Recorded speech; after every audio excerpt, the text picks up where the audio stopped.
मोहिनी, आप एक बात बताओ, जब हम ये किसी फार्म हाउस या मतलब किसान से सब्जी खरीदते हैं तो किसी मॉल या बाजार के मुकाबले मुझे सस्ती मिलती है। तो इसी तरह क्या मैं शेयर मतलब कंपनी से डायरेक्ट ले सकता हूँ? इसका इसका तरीका क्या हो सकता है? हाँ, बिल्कुल ले सकते हो। इसमें आप प्राइमरी मार्केट के ज़रिए डायरेक्ट कंपनी से शेयर खरीद सकते हो। ये प्राइमरी मार्केट होता क्या है? 2 तरह के मार्केट होते हैं, एक होता है प्राइमरी और दूसरा होता है सेकेंडरी मार्केट, ठीक है? तो प्राइमरी मार्केट होता है सिक्योरिटीज़ या बॉन्ड्स पहली बार मार्केट में लॉन्च होते हैं, ठीक है? तो वो प्राइमरी मार्केट में लॉन्च होते हैं, मतलब उससे पहले वो कभी मार्केट में नहीं आए होते।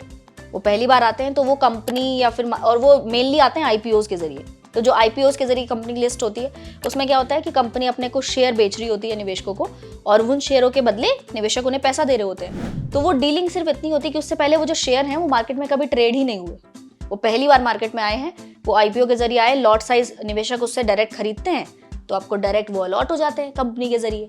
और सेकेंडरी मार्केट ये होती है जब वो शेयर आ गए बहुत सारे निवेशकों के पास, तो फिर वो आपस में ट्रेड होने लग जाते हैं। कि मान लीजिए आपने किसी आईपीओ के लिए अप्लाई किया हुआ है और आपको उस आईपीओ की अलॉटमेंट हो गई, तो अब आपने डायरेक्ट कंपनी से शेयर खरीद लिए, जैसे आप फार्म हाउस से सब्जी खरीदते हैं। सेकेंडरी मार्केट में आप क्या करेंगे, अगर आपको वो शेयर बेचने हैं जब वो मार्केट में आ चुके हैं, मान लीजिए आप वो शेयर मुझे बेच रहे हैं, ठीक है, और मुझे शेयर खरीदने हैं, तो मैं वो शेयर आपसे खरीद लूंगी, वो सेकेंडरी मार्केट हो गई। आईपीओस तो मेन तरीका है, बट एफपीओज होते हैं, राइट्स इशू होते हैं और पब्लिक ऑफर्स होते हैं, जिनके जरिए कंपनी मतलब तरीकों से पैसे जुटाती रहती है। आपने प्राइमरी मार्केट में मतलब कुछ शब्द बताए, जिसमें से एफपीओ है, राइट इशू है और प्राइवेट प्लेसमेंट आपने बताया, वो होते क्या हैं?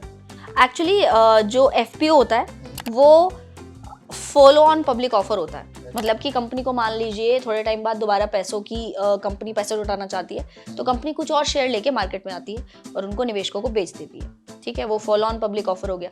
इसके बाद राइट्स इशू क्या होता है, उसमें कंपनी क्या करती है, अपने जो शेयर्स हैं वो डिस्काउंटेड प्राइस पर अपने इन्वेस्टर्स को देती है, ठीक है? डिस्काउंटेड प्राइस पर देती है, और लेकिन उसमें यह है कि अगर आप उस कंपनी के पहले से इन्वेस्टर हैं, यानी कि आपने उस कंपनी के शेयर पहले ही खरीद रखे, तो आपको वो शेयर मिलेंगे। आपने एक और शब्द बताया था, प्राइवेट प्लेसमेंट, उसके बारे में थोड़ा सा विस्तार कर दीजिए। हाँ, प्राइवेट प्लेसमेंट में कंपनी क्या करती है, आम निवेशकों की बजाय कुछ बड़े इन्वेस्टर्स को अपने शेयर बेचती है। जैसे कि म्यूचुअल फंड कंपनी हो गई, वेंचर कैपिटलिस्ट हो गए, कुछ बड़े निवेशक जो बड़ी क्वांटिटी में अपने शेयर्स खरीदते हैं, वैसा इंश्योरेंस कंपनीज हो गई, इन सबको अपने शेयर्स बेचती है, उसे प्राइवेट प्लेसमेंट कहा जाता है। तो इस तरीके की चीजें होती हैं। अब आपको समझ आया प्राइमरी और सेकेंडरी मार्केट का डिफरेंस? आपने तो प्राइमरी मार्केट और सेकेंडरी मार्केट के ये पूरी गुत्थी मतलब सुलझा दी, और हमारे दर्शकों को भी आपने बेहतर तरीके से समझाया है। अगर आप भी इसी तरह की जानकारी जानना चाहते हैं तो जागरण बिजनेस को देखना ना भूलें, और इसके साथ ही हमारे 2 लाइव शो चलते हैं, आज का बाजार जो 12 बजे है और आपके शेयर हमारी राय जो 1 बजे है, उसको देखना ना भूलें।